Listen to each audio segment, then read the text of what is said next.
Hey, everybody. Welcome to our virtual summit. This is actually my first virtual summit with Two Mamas to Love, and I'm super excited for you to join.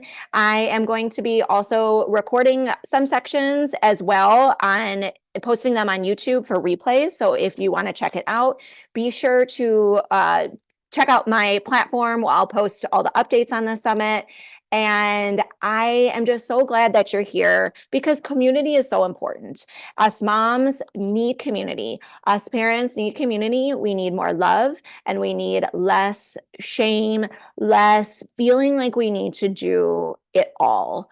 So that's kind of why I started with Two Mamas to Love. And Two Mamas to Love, I have the link on the first part of the chat of my website. And if you want to check it out, it's www.twomomisToLove.com. And I have my writing on there as well as links to my podcast. And my podcast is available on Apple, Spotify, and Google. Two Mamas to Love with Valerie Probstfeld, NP, where I interview a variety of guests and we talk about important topics. And all of my speakers have been guests on my podcast or will be guests on my podcast. So I'm super excited that they're joining us today. Everyone that is going to be presenting has so much great information to share with you. And I really am so excited to have them all share the exciting things that they're doing. So a little bit about me, and I am a mom of three kids. They are 8, 5, and 3, and they keep me busy every day. And I like to say it's beautiful chaos. And my motherhood journey really started once I became a mom, obviously, but I think it started even before then. And I say on my website, I studied for motherhood like it was going to be an exam. I wanted to be an A+ mom. And I wanted to do everything perfect. Like I am a huge perfectionist, and now I'm a recovering perfectionist. And I really feel like that's something that I work on, and that's a lot of why I started this. And thanks for joining, everybody. I see you all in the chat. Good morning, and I hope everyone is having a wonderful day. Absolutely, yes, progress over perfection. I think that's such an important point, Brett. I heard recently that perfection is actually the lowest standard that we can have for ourselves. And I thought that was such an interesting quote, right? I mean, because if you think about it, perfection is not attainable. So that is a lot of why I started what I did. My baby, when I first went to the NICU, when I first became a mom, and all that control, all that studying, all that A+ behavior that I thought I was going to do kind of just went out the window because I was like, I don't know how to study. I didn't study for this. I don't know what to do when control is taken away. And I just really felt the need to write. I felt the need to write my feelings, to just get out there on paper what it was I was doing, releasing control. And I noticed when I was in the NICU and those early days, whenever I would go to doctor's visits or whatever that was, everyone would call me mom. They wouldn't call me by my name anymore. They called me mom, which was great. Mom is a beautiful name. It's an amazing name. And I love that name, but I also love myself as well. Like I'm trying to love myself, if that makes sense. Like I have a name as well. And it kind of went out the window, right? And I feel like we're not called our names anymore. And I thought that was interesting. And so I looked that up and I discovered that my name mother means in the dictionary, it's actually a noun and a verb. And I didn't know it was a verb. The verb to mom means to give birth or to rise or to allow one to care or protect.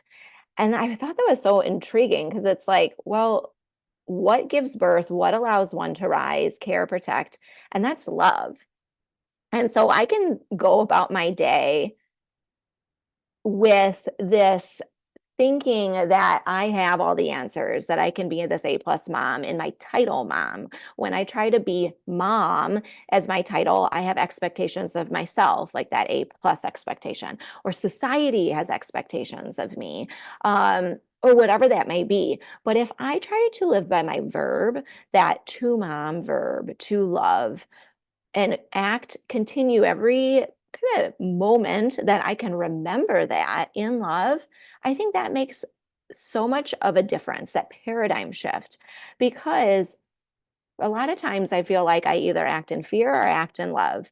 And at the end of the day, I'm not going to be perfect. And sometimes like my emotions will get the best of me and I'll mess up. I may yell too much. I may, scold my kids for being late or whatever that is. We're not perfect. But if I can practice taking those back roads, taking those mental highways, changing frustration, anxiety, feeling like I need to be perfect into maybe living in the moment more, loving myself and my children more. Maybe that's gratitude, being thankful for, a sunny day, or being mindful, those type of things like I really try to work on. So that's kind of what started this, and I have a book coming out that I'm writing, and so I'm super excited for all of that. Now, you guys, I posted a picture of myself holding M&Ms, and I just wanted to see if people could guess how many M&Ms those are in the bowl.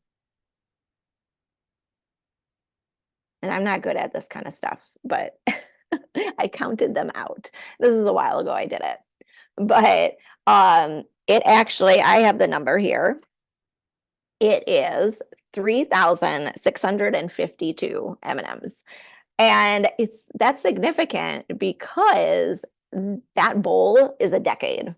That's a decade of your life. 3,652 days. And I wanted to do this conference, this virtual summit, this writing, this website, all of that, because I felt like I learned so much in my 30s. And now I'm turning 40 in a couple of weeks. I'm like, oh, what better way to celebrate it than bringing a bunch of people together and talking about love and community, and about how all of those days add up. I feel like this past decade went by in an instant, and it's going to continue to fly by. So how can we savor those days? And as you can see, there's different colors in them. There can be yellow days, green days, blue days, red days, but they're all days. They're all days of our life. And how can we kind of shift that perspective a bit? So some exercises that I like to do when I do talks is kind of talking about how do we savor our days? How do we be more mindful and take those mental back roads? And for me, there's a couple of things, but mindfulness is one of them. And spending time out in nature, being in awe. And awe is a very interesting word. Like I was recently learning about it, and I don't remember the name of the guy that was talking about. He's a doctor in Kauai, and I'll have to post his name. He had a really interesting podcast with one of my friends who has a podcast called Being More Mindful. And I'll have to get the actual name of her title so you could look that up. But he talks about awe being not just like when we see a solar eclipse or something like that, that happens like every 20 years or whatever that is. Being in awe in daily things in life, like in flowers and in the birds and in the trees. Like life really is beautiful. And when we're frustrated or we're anxious or trying to be perfect, trying to control things, we kind of miss out on those things. We miss out on the beauty. So trying to work on those things, but also I thought it was interesting. There is a researcher, and you may have heard of him, Dr. John Gottman. He is a marriage researcher, but he also we also kind of reference him and people talk with him about other relationships. So he talks about this 5-to-1 ratio. So you are essentially, in order to have positive relationships, you should say 5 positives to 1 negative. And I'm saying positive a lot. So in order to have kind of like benefits that are relationships that like fill our cup up, so saying 5 positives to 1 negative again. And which is important for marriage and all that and relationships. But I think also it's important for ourselves. And how can we give ourselves 5 positives and 1 negative, or to counteract that negative? Don't give yourself a negative if you aren't already doing it. But I feel like it is something that we really do a lot of, giving ourselves negatives as opposed to counteracting them with positives. And I think 5 is a big number, right? 5 is big. That is a lot of positives. 3 I could probably get to maybe, but it takes me time to get to 5. And so sometimes that can just be like simple things like, oh, I brushed my teeth today. Like I got ready. Or they can be bigger things like, oh, I'm proud of myself for, whatever it is I did today. Like maybe I went on a run today or did whatever it was that I wanted to do. And the more you practice doing that, the more you kind of get that self-compassion, self-love, which is, I feel like so much. I mean, I have this NP background, but I'm not an expert in anything other than an expert in myself. And I am an expert in not being an expert, if that makes sense. Like I have all this background in pediatric neurology and pediatrics in general, and I love learning the brain and I love all of that stuff. But at the end of the day, the most I learn is being a parent, being a mom. They teach me so much than any university, library, or anything could teach me. And I think that's what's so incredible about community and this community is that we're learning from each other. We are in the trenches together and we are showing up every day and trying to remind ourselves and trying to practice to show up in either love or in fear. Thanks, Erin. Yeah, an expert in yourself, right? I mean, because that is all we can do sometimes. We can, and that relationship is so important, right, with ourselves. And thoughts are just thoughts. I think that we give our thoughts way too much credit sometimes. I know I do, at least. Like I'm always saying, oh, this isn't like I can do this for a perfect example. Like I'm doing the summit and I'm like, oh, I don't know if like it's going to be good enough or whatever that is. Like I have to be vulnerable. This is scary. But I can counteract those thoughts and be like, you know what? I am here because I want to help the community and I love and I want to act in love. And I am so thankful for everyone and all that they're doing. Thank you so much. And I want to give you guys, if you have any thoughts on any of what I said, feel free to take the floor. And Erin mentions learning myself allowed me to learn and understand others at a deeper level. Yeah, I think that's so important. That's such a great point, Erin. Like I'm still working on that, but the more I do learn about myself and my inner child, I think the more I can have compassion for myself and others. Anika says, love the gratitude intervention with 5 positives and 1 negative. Yeah, I think that's so, so powerful. And what I want to do, since we have a few minutes, and I want to make this be interactive and you guys get your time out of it because I really appreciate y'all taking some time out of your busy days. Why don't you go ahead and write down right now or think in your head, whatever that is. I'm going to give you guys a few minutes to think of 5 positives to counteract whatever that negative was that you said to yourself today. So I'm going to give you guys that time. And Brett, reframing that, reframing that uncle can be a verb too. Yep, exactly. Any kind of relationship that we have can be a verb. That's such a good point. So yeah, why don't you guys go ahead, take a few minutes and just think about that. And I'm going to write it down too. And you don't have to share. You can keep it to yourselves.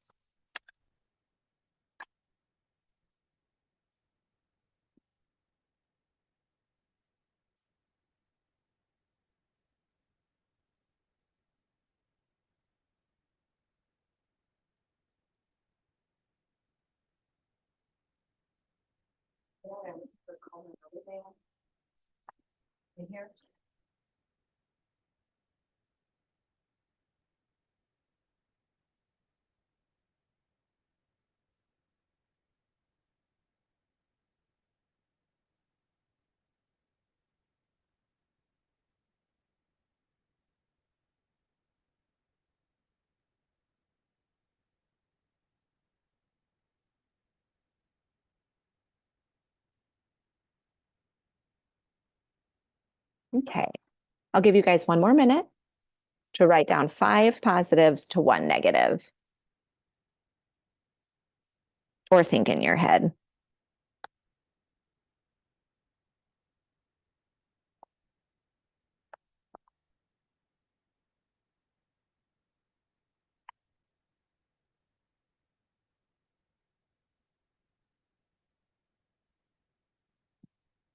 All right. So what I had wrote down, I'll just share what I wrote down, and feel free to if you'd like to, or keep it to yourself. But I put down, I did this conference today. I showed up to this conference, right? And so I'm so glad that we're doing this today and all a part of it.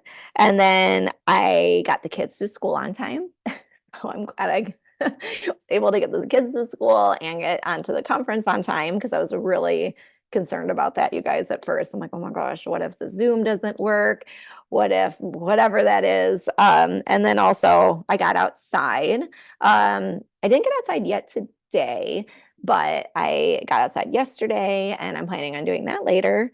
I said a compliment to my husband. I said I appreciate what he does. So and then also I multitasked yesterday and was able to like just get a bunch of like exercising done while also cleaning the house. And I don't know if I would say a bunch of exercising. Like I was literally dancing with some clothes while dividing up clothes. And I don't know if I should admit that, but at least I got it done. So anyway, so that was my 5 positives to 1 negative.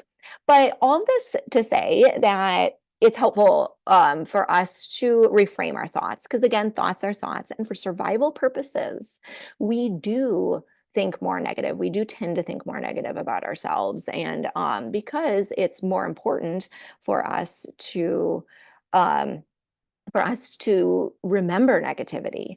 And so I like to challenge that kind of primitive part of our brains. And when I do my section later on today, I hope you guys can join. I'll talk about more details on how we are able to do that. And anyway, so I hope y'all will be able to join later on.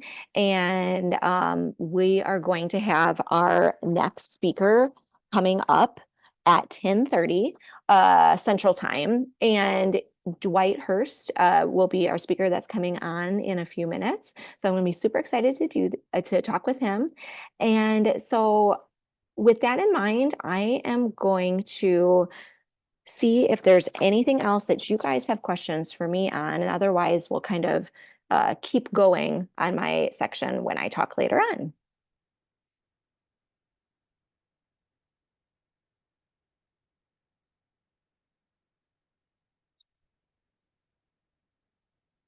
Oh, and another important point I have that I was going to say earlier is I made a reel recently of anxiety and anxiety awareness. And because I've always struggled with anxiety, it's something that's hard for me to not ruminate sometimes or think about the future.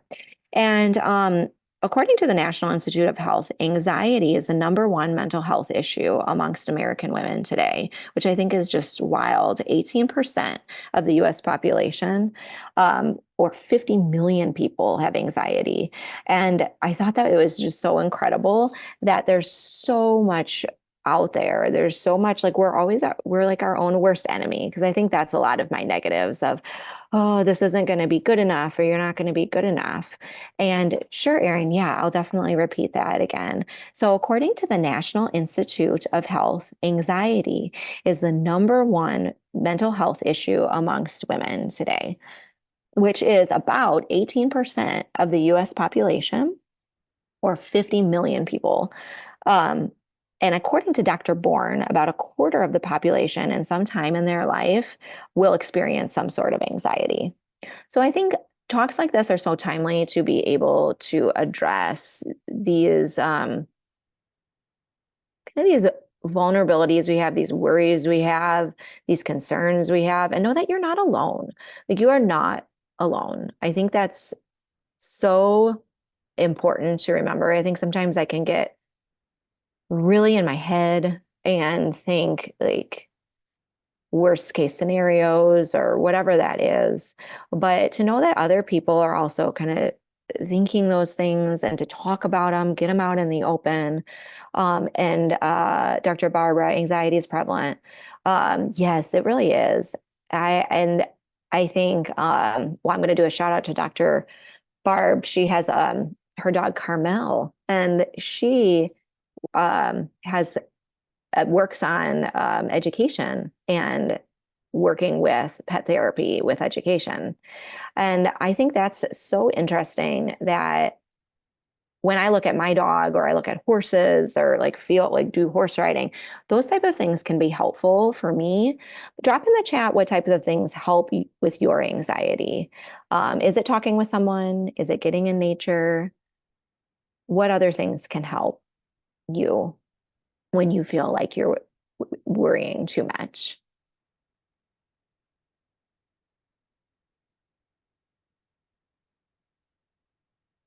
I think for me, it's gratitude. Like, I can be thankful for whatever it is right now. Like, I'm thankful that you guys are here and joining. I'm thankful that my kids are at school, that it's sunny. So that gratitude can counteract my anxiety. Smiling, that can help. And actually, that tricks the brain a little bit, which I think is interesting. Um, we may not feel a certain way, or we may not feel like smiling, but if we do smile, we kind of trick our brains into that, which studies are a bit mixed on that. But in my opinion, I really do feel like my mood is lighter when I kind of force myself to smile. My kids see that, and they see my mom smiling, and children are really experts at decoding our faces and decoding our body movements, as well as other people and adults. So I do try to do that. Dr. Barb, yes, for you, it's your dog, nature, and movement. Yep, I think so true. So true. Um, and so there's a couple of things that I'm going to get into a bit later. Like I was saying earlier, I'm going to have my talk in a little bit. So I'll get more into specifics of the brain and mental backroads and mental highways. And Erin says here, anxiety lives in a what if world. So I create clarity by locating where anxiety shows up in my body and holding space for 90 seconds. Then it fires, then it's set for me. That's great. Oh, yep. Then it sets me free. And I love that, setting you free. That's incredible. Not fires free. Yes. Thank you for sharing, everybody. I think that's wonderful. And I see Dwight's coming on now, so I'm going to give him a minute to kind of get everything situated. And I want to again point out for people who are coming on, I have in the chat information on my podcast and my website, as well as my episode with May Fichetti. Hopefully she can join later on today. And but if not, you're able to check that out and learn all she has to say about fasting and other topics, which is super interesting. And then that picture of me with the M&Ms, remembering that a decade goes fast, and now that I am turning 40, I now know that is definitely the case, right? Time flies, and just remember to savor those days. Okay, well, thanks, you guys. I'm gonna pass the stage on to Dwight Hurst. And thanks so much for joining, Dwight. I think do I need to unmute you, Dwight? I think I unmuted. I Okay. attempted to mute myself. Did I unmute okay? Yes. Yes, I can hear you. Okay. Yeah. Thanks so much for joining. No, you're welcome. I was giving a wave a few minutes after because I was waving to, I think it was Aaron who sent me a hi, and I was just Oh, waving. yeah.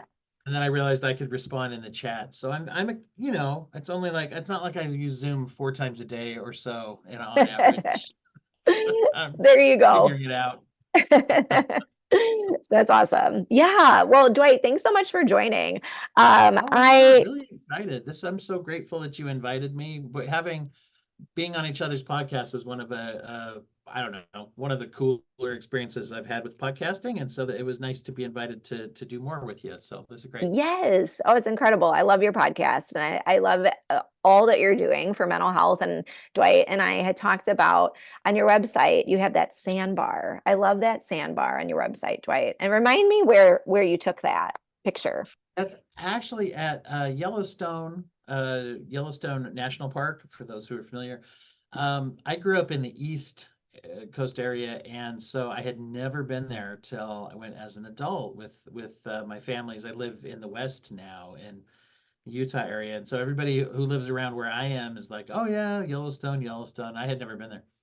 And it's funny because it's not one of the areas that has a little plaque on it. It's just somewhere we stopped to, there was a pretty tree or something. And we went off you have to kind of go off the trail and walk, and there's this little sandbar. And after I took the picture, I noticed that on the one side, the water was really still, and on the other, it was all kind of ripply. Now, I Mm. didn't do that on purpose when I took it, but that's one of the reasons I thought it worked with kind of mental health, right? Is this turmoil, calmness, but mostly I just thought it's one of my favorite pictures I've taken because it's kind of pretty. Yes. So Oh, I love it. I love it. And I think that's such a great visual of mental health, right? I mean, I think that it is so important to know that there is also like that bridge, like there could be high tide or low tide, but there is a bridge there. Like there is a bridge and you are helping others with that. And there can be, yeah, turmoil on one side, calmness, and you are helping others with their journey. And thank you so much for everything that you're doing. thank you. I find that I also have always struggled with specialization. I feel like I'm very general all over the place my whole career, the last few years, maybe a little more, but I really appreciate the message that you send because it is such a specified message that helps people in a really, really direct way. And so Thank you. hopefully we're all covering those bases because I feel like I'm very scattershot. Just anybody listen to my podcast, you'll see that. Whereas you also have, and I think there's maybe value in the way my brain works that way. But Yeah. I love knowing and referring people to resources where they can go. I know I'm going to get some good stuff about parenting and relationships and love that it's always going to be right on track, and it's going to. Mm. So I really appreciate you and what you represent as far as that goes too. So yeah, Oh, thank you, that's Dwight. I appreciate that. Yeah. And for those of you who are listening, if you haven't checked out Dwight's podcast, The Broken Brain, it is incredible. Like I love all of your episodes and I love how you like make it fun and you talk to like such great people. And so definitely you guys check it out if you I think Dwight, you have it available essentially on like all platforms. Is that right? It is, yeah, yeah. I've been doing it for a while, and it's on all your Apples and your Spotify's and your basically if you have a podcast app, I'm on enough of the major ones that they all pull from. So I think you can find it pretty much anywhere. Yeah. Um, yeah, it's even on a YouTube. I don't always have the video on YouTube. A lot of people are doing that now, but anyway, but the audio is even on the YouTube, so you can find it. It's out there. Just ask somebody on the street; they probably don't know, statistically speaking, if my numbers are right.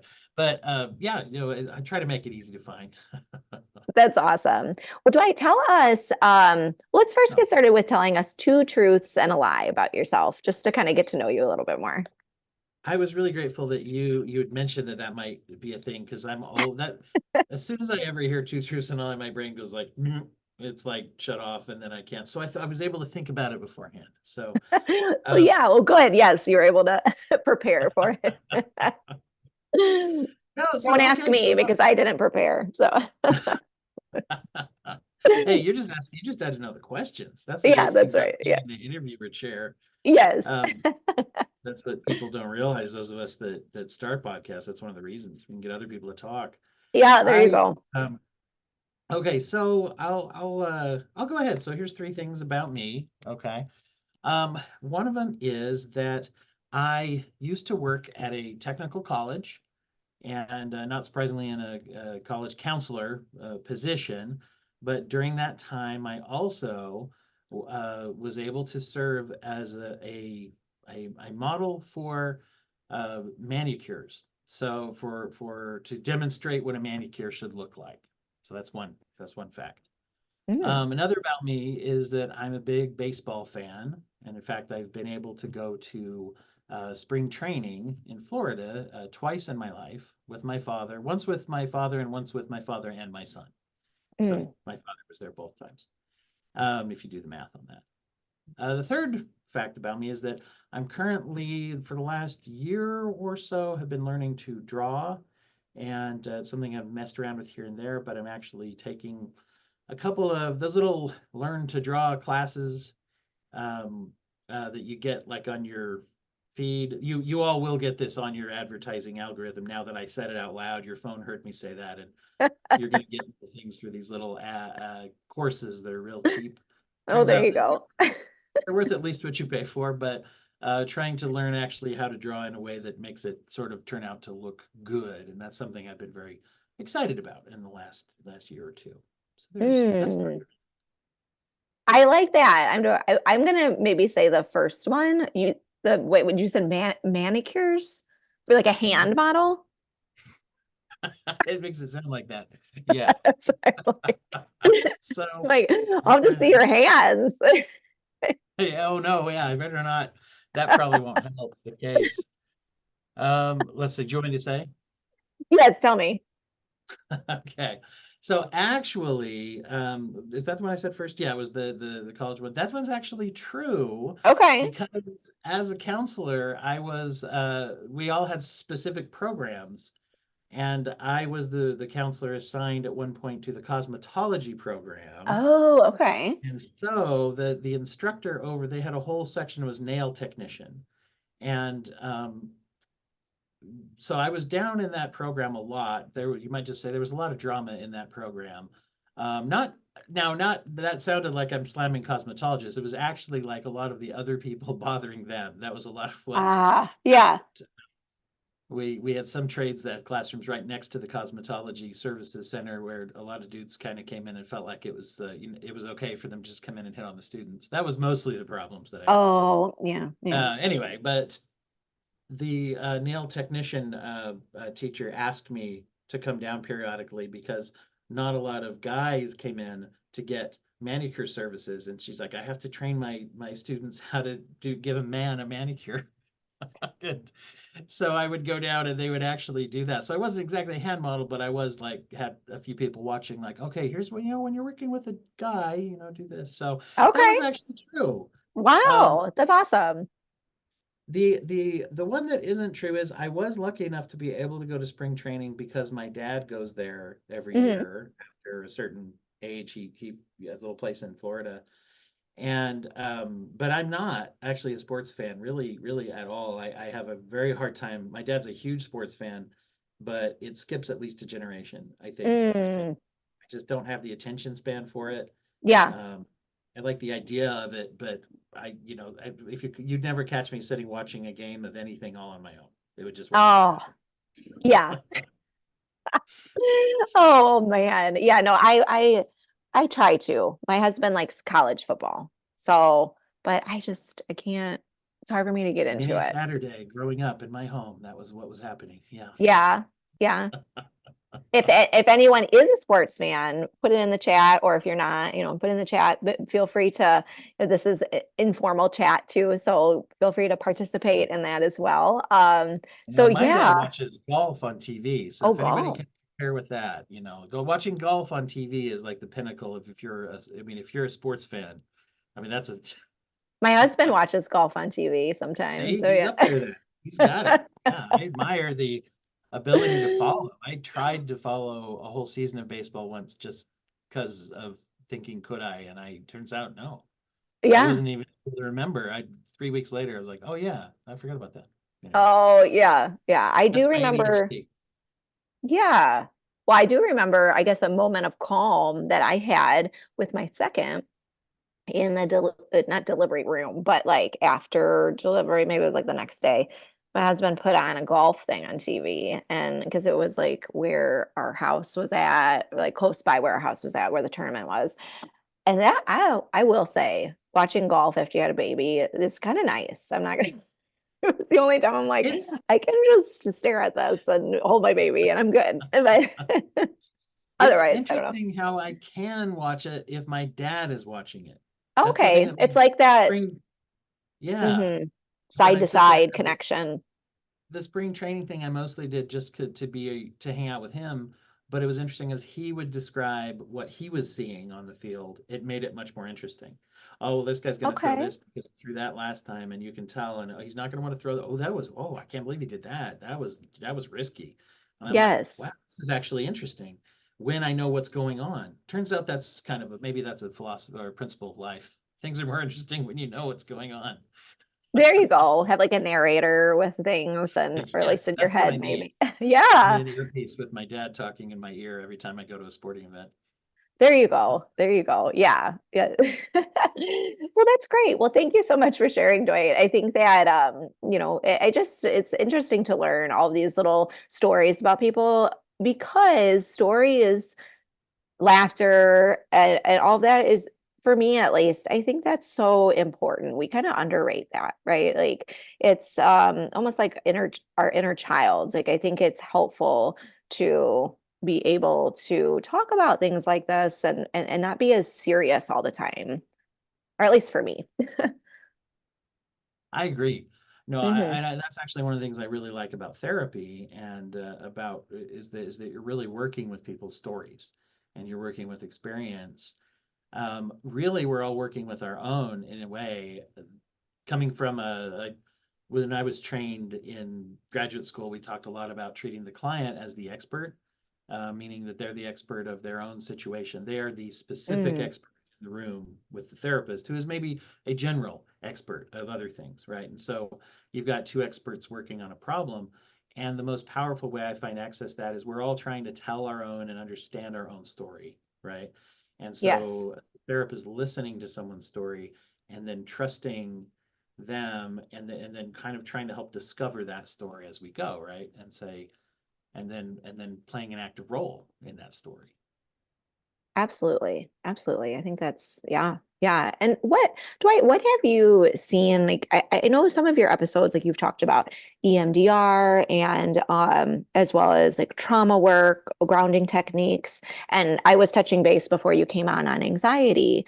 Can you talk with us about, I mean, I gave you like a bunch to talk about here, but like just maybe what would be where could we start if we're struggling with anxiety or if we feel like we just need to work on feeling more grounded, feeling more like being present in the moment. hmm I've been getting a lot the last couple of years into both using EMDR more in my practice, but also connected with that, I've been learning a lot of IFS, which is internal Mm, family systems. And the way it was introduced actually to me was as a therapy patient, because my therapist uses IFS. And I wasn't super familiar with it, but IFS comes from, I think Dan Schwartz is the guy who did it. I didn't have that right in front of me, but originally pioneered this term. And the interesting, it's like an application of the principles of family systems therapy, but to our own internal life. The best description I found for it is it's kind of like the concept of an inner child, mhm. except making it all about an inner family. Like if we assume that the emotional reactions that we feel are actually emotional parts of us. And this is where some people call it Okay. parts work, which people may be familiar with IFS or they may be familiar with the term parts work. It's a little similar to neuro-linguistic programming, but it's a little bit takes a little bit more in the therapy direction. So basically the idea being that, we have these inner parts. So if I have an emotional reaction to something, then that is something that is in part, it's part of this whole internal family system. So this is a part of me. And there's a couple of things. First of all, there's a terminology that we use. Instead of saying like, I'm really anxious, we would say, we learn to train ourselves, right? To say, oh, a part of me is having anxiety. There's a part of me that is very anxious. It's the same thing Mm. as saying, how I'm feeling. We just introduced this principle. There's a part of me that's very anxious. Now, in this theory, we have kind of like, we have an internal self, right? Our core self. And then the core self, who we really are inside, that's the part of us that, as they would say in IFS terms, they'd say, that's the part of us, the deepest emotional part of us that is calm, that is confident, that's creative, it's clever. There's a whole bunch of C's that they throw there because, as all of us know as therapists, you can market and write a book better and even sell it something better if it has a lot of good, rhymes, acronyms, anything like There that. you But it's go. easier to remember. That's the less it's no way to say that, but it is. So we look inside that part of us that's deep down that can be who we really are. It gets intertwined with these emotional reactions to where we believe that that's who we are. I am anxious, right? Instead of there's a part of me that is reacting to something by producing anxiety. Okay. And if that part becomes intertwined with the core self, then it overwhelms me and it becomes maladaptive, right? Mm. So right away there's a terminology and a way to look at things that changes the way we right away, just that terminology piece. But then on top of that, there's a couple of principles that we believe about these parts. So if there's a part of me, then we can assume that it is part of me, and so it has my interest in mind. Like this is a part of me. It's not an enemy. It's a part of me that is trying to accomplish something. Even if it's aggressive, even if it's unhealthy or self-destructive, deep down, this part of me wants to accomplish something good. It's similar to let's say if there's a parent who says, I don't want my kid to have negative social experiences because I was bullied in high school, so I'm going to not allow them to go to high school. I'll pull them out of high school. That way they'll never. And you know what? I don't want any friends over at the house, and I don't want them going to. Now, at some point, at this, as this kid gets more and more isolated, everybody else in the world gets very worried about this kid because this is not helpful, right? But the parents, oftentimes in that, they may mean well. They may want to protect their kid. They're just doing it in a very destructive, pathological way. Mm. The idea is that our emotional parts are similar. I don't want to be hurt, so I better not ever talk to anybody. I don't want to fail, so I'd better never try. Those are just the very simplistic way to put that in a kind of a vague, simple way, right? And so I might have a part of me that's manifesting an anxiety because maybe it's trying to protect me from something. And maybe it's overprotecting me. Maybe it's, in fact, maybe even there's a part of me that might manifest self-doubt about something that I know I could do, but this part of me says, no, you can't. Don't do that. If you do that, something bad might happen. And so this loud emotional part becomes enmeshed with me, and I'm like, yeah, I just don't, I can't. I start saying things like I can't do that because I feel like that's me instead of just a part of me. Mm. That makes some sense. The way I'm Yeah, nutshell this all kind of like roll it up. Is that making some sense so far? absolutely. Yeah. And I love that perspective of it's a part of me. Because I think sometimes it's so easy for me to feel shame, I think maybe if I'm doing some type of behavior that I'm trying to work on that I know isn't maybe as helpful, like if I'm yelling or frustrated or something. But Yes. if I think of it in that perspective, that is very helpful. Yes. Yeah, and they get into one of the things I think is very interesting is the way that it usually starts. So if you're doing IFS, say in a therapy session, it'll usually start by, focusing on an emotion. There's an emotional reaction, and we'll say, is there a physiological sort of somatic like tie-in that we can make? So you start out by kind of saying like, where do you feel? You identify an emotion, and where do you feel that emotion in your body? This is one of the most helpful parts of it for me personally, actually, Mm. is kind of saying like, So right away, I'm separating it from my core self and saying, where do I feel this? Do I feel this? Well, gee, for me, I tend to get a lot of my strong emotions seem to be centered in my chest and sternum kind of area. And, sometimes there might be some that are like, oh, my head, I get this like headache feeling, or I'm this tenseness, or any kind of physical manifestation of that feeling. And then you kind of focus in on it. And the whole idea, and you can do this kind of almost like a, kind of guided visualization exercise. You can get all into it. But essentially, what you're doing is you're trying to say, where is it? It's right here. Okay. And then I'm going to kind of step back and say, and look at it. Right. And I'm going to try to be me, the self. I'm going to try to be the calm, centered, confident, kind of looking at this part of me and say, what do I see? And actually, a lot of work goes into just kind of identifying who's this part. Is there an idea or a feeling or an identity around? Can I visualize with this part? And oftentimes, as you do this, you kind of, we tend to, the more you do it, you do tend to kind of hone in on this idea of like, this is maybe a younger version of me, right? Mm. Um, but it doesn't have to be. I've had times where I visualized a part and it looks like an old cartoon character or something that I'm in. But the more that I focus on it as we do the work with it, I start to identify this is actually kind of how I felt when I was like 7 or so. Yeah. And what we do though, and this is the part that I think is like the most helpful part, if we can embrace it. And this is the part that everybody knows therapists, we're all kind of hippy dippy weirdo crazy people, right? I mean, that's the sometimes the barrier to therapy is us relaxing a little, getting out of our head and saying I can just go with how I feel.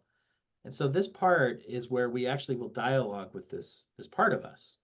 Mm. That's the part there. It's a little bit hard to get used to this idea of like, I'm not trying to think of what the answer would be from this part of me. What I'm trying to do is actually I want to ask it. Say, why are you doing this? Why do you want me to be anxious? And then just feel. Don't try to think it out. Just feel. Picture this part. What does this part seem like it says? The interesting thing is if you relax and you focus on the emotion, generally speaking, you feel like there's an answer. And that's the part that once we embrace that, there's a whole just field of information. So if I ask this part of me, why do you want me to be anxious when you know, or why do you want me to feel bad about my parenting, for example? Why do you want me to feel like a bad parent? Why are you telling me I'm a bad father? You get this feeling of just like that. And you start to get this feeling of like, well, I have to. If something bad's going to happen if I don't, what's going to happen? And then, trying to draw out and have like a back and forth with this part. And from the therapist's point of view, the therapist is prompting to say, like, thank this part. If you got an answer, thank you for telling me, right?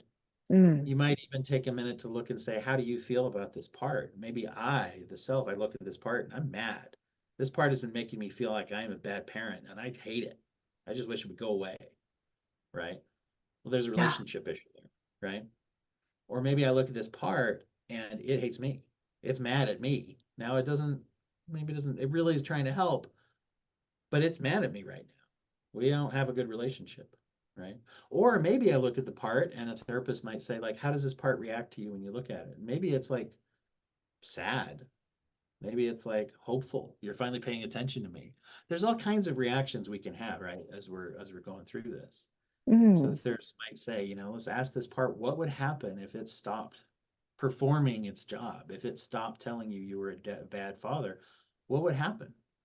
Is there a feeling? And there's emotions there. Does this make some sense? Kind of, this is Yeah. like Mm-hmm. sort of how it would go. It's like a guided discussion that we have with these parts of us. And I really have gotten a lot out of it. And as I've started learning it and doing some training too, and I've offered that in my sessions, like it's amazing how people, when you get into that mindset, um, you really start to have some accelerated growth, right, in your emotional processing. It's really pretty cool. That's really cool. It's like I'm thinking of the word curiosity. Like you're curious about what you're feeling as opposed to another word. Yes, Hmm. that's a great word. I think curiosity is Yeah. this for a lot of, I mean, think in relationships. How many Mm. times do you tell, like, if you get curious instead of getting angry, right? Hmm. Yeah. then relationships can do a lot. Yeah, you can do a lot more with a relationship. So So yeah, it's true. very much like that. Yeah. Hmm. One of the things you get into then is kind of trying to look and say, does this part of me have any uh, stories? By the way, is the word that you'll usually use in IFS. You'll say, does this part of you have any stories it wants to tell us? Hmm. And you just kind of say, well, I don't know. When I ask it that, I just feel like when I was 12, I remember this thing happened, and it's like this part of me seems to be, and you kind of, as you do that, you get a little feel for like, I guess these are some of these anxieties started at a time in my life. And then so the framework of that is shifts from becoming like I'm anxious to like this part of me is making me anxious, this stupid part, to going like, oh, this part of me has been hanging on to this fear since I was young, and it hasn't learned that it's okay to let it go Mm. yet. You know, Yeah. I like I like to say it like our parts. They're very important. They're very powerful, but they don't have a lot of information. They don't have a window. Maybe, for example, like they don't necessarily see. This part of me doesn't see an adult guy who's got a family, who has a career, who, has who deals with things on a day-to-day basis, who is safe from some of the things he wasn't safe from when he was younger, right? It Mm. just knows what it knows. And it might be relating to me as if I am that scared little kid or something still and needs protection. And Yes. so part of that is trying to help describe and show to this part of you, like take them on a little tour of your life, let them know what your life is like. It's not perfect, but there's all these things. Maybe this part may not even understand how old you are, right? And Wow. so there's a Hmm. lot of you're really working with the relationship dynamic with your own emotions, which I think is an interesting, really interesting perspective. That's really cool. Yeah. So many things like taking them on a tour of your life. I love that. And story is, I think that telling them a story. Like it's almost like you're parenting yourself in a way. Like we talk about how stories are so helpful for our kids and which I mean I love stories and I think they are such a powerful example of taking a different route mentally. But I've always kind of thought of it externally, like I'm telling a story to someone else as opposed to telling a story to myself or to whatever part of that is. And if I could kind of inwardly share that story. I think that's so powerful. And just the idea that it's okay, I think, to even to Yeah. do that. I think I work with a lot of men and I work with a lot of addiction and trauma kind of Hmm. work. I work with a lot of addiction. I've kind of brought, if you work with addiction, you're working with trauma, whether you know it or not. It's nice. It's better. It's more effective when you know who you are. Yeah. and and working with a lot of that's been such a big part of my career that and you see all these memes and jokes online, right? It's become this trend of like men would rather do this than go to therapy, right? You know, Mm, and I think a lot of it is just being able to embrace that idea that it's okay for me to be sitting here talking to a little kid of me and myself, or telling a story, or accepting these emotional kind of things. Once we give ourselves permission to do that, we can learn a lot, I think, about ourselves and heal a lot yeah, as well. So, absolutely. That's yeah. incredible.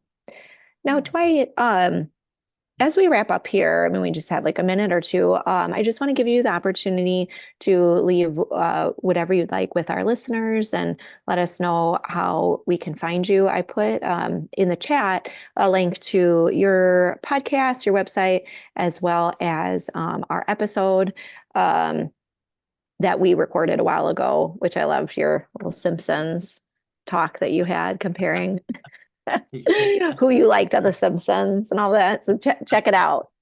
I'll leave that Yeah. cliffhanger for If you like that kind of stuff, it's yeah. always my brain works like a big word association machine, Uh-huh. sort of, and yeah, so there's always just lots of references and things in there. So, I love it. um, no, I will say, yeah, you can find the podcast anywhere that you do podcasts.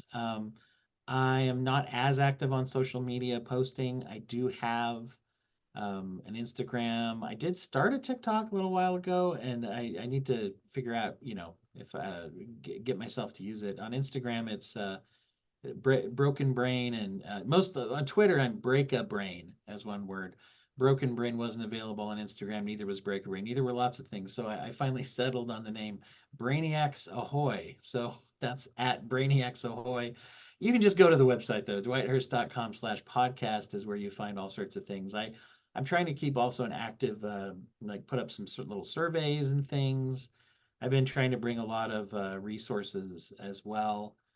I've been doing a lot of work with I've been doing a group on social skills for teenagers. I was Mm. talking to the guy I started doing the group with the other day, and it seems like we've been doing it for like 10 years or something. I don't know. We started it a long time ago, but we've lately been getting into a lot of use of like role playing games. One of the dads of one of the kids has come in for years and done like a Dungeons and Dragons campaign periodically for the kids, because then they have to practice talking, listening, making decisions, problem solving as a team. It's really Mm. interesting. So Really there's cool. a little section on the website where I'm putting up some little kind of simplified RPG games you can play both for fun and both social training with your kids and stuff. So I'm trying to add resources there all the time. So I encourage people to just bookmark it and go there every day. Several times a day would be preferable, and then email it to everyone you know every time. No, just trying to have some resources that are out there. I will say one thing that I just learned. I was a perspective I heard recently, so I'll leave this with everybody to end with. So is this concept of balance. We talk a lot in therapy and stuff about balance, and you hear people say, getting my life balanced. And one of the issues there is that we sometimes, this was what I heard someone say this recently, is that when we think of balance, I'm just a little pencil here. When we think of balance, we think it means this, right? And balance is not this. If you go on a playground and you see two kids sitting on a teeter totter, they're not sitting like this, and they're not like, Mm. having it perfectly in one place going like, this is amazing, this is totally what this device is for. No, balance looks like this, right? Balance requires movement. And so Mm. I think when we feel out of balance, instead of saying we're out of balance, I mean, if we're like that, I guess for a long time, but the out of balance to me, this is just as much out of balance as this. It's motion. We're going back and forth and we're learning and we're trying, and there's movement. If there's not movement, then we atrophy, right? And so that's just a thought, little principle has meant a lot to me recently, and I've been thinking of applications of that. And so I just thought I'll just throw that out there for parenting or for relationships or anything. It's not, we're not just doing well or not doing well. We're moving Mm. motion. So there's a thought. That's great. I love that thought. And I'm gonna remember that when I see pencils now or writing utensils, remembering that. Yeah, that was the thing that was nearby. It's good. I love it. It's something else. That's great. Well, thank you so much, Dwight, for sharing with us all your expertise, and we really appreciate it. And I just wish you the best rest of your day and weekend. And remember to remember your what's coming with me right now is that balance thing. I was going to say, remember your balance, or remember that you're going to be in Yeah, balance I this will. weekend. No, thank you so much. It does me good to interact and to look Absolutely. forward to hearing people here too. And just and honestly, like your work is so good. And just when I get to interact with you, whether I'm talking to you or listening to your podcast as I become a subscriber, and things, it just feels you're one of those people who when I interact with it makes me feel better about things. Mm, So, so thank that's you very great. much. Oh, thank you. I really appreciate that. Thank you so much. Well, have a wonderful day, Dwight. And Thanks. I thank you. And I know now is going to be, I'm looking at my schedule, and this is my first time. So I'm looking at the schedule. I believe I put a break on here. So I apologize that I should maybe like put a schedule out on the chat here. Oh, thank you so much, everyone. I appreciate that. Thank you, Barbara. You're amazing too. Um, so yes, I have from 11 o'clock. Well, I'm in Central Time. So 11 o'clock a.m. to 11:30 a.m. is a break. So we will circle back here at 11:30 a.m. So in about 30 minutes, Central Standard Time, 11:30 a.m. And Rena Delanro will be with us, and she is incredible. So be sure to come back in a little bit to hear everything that Rena has to say. Thank you so much.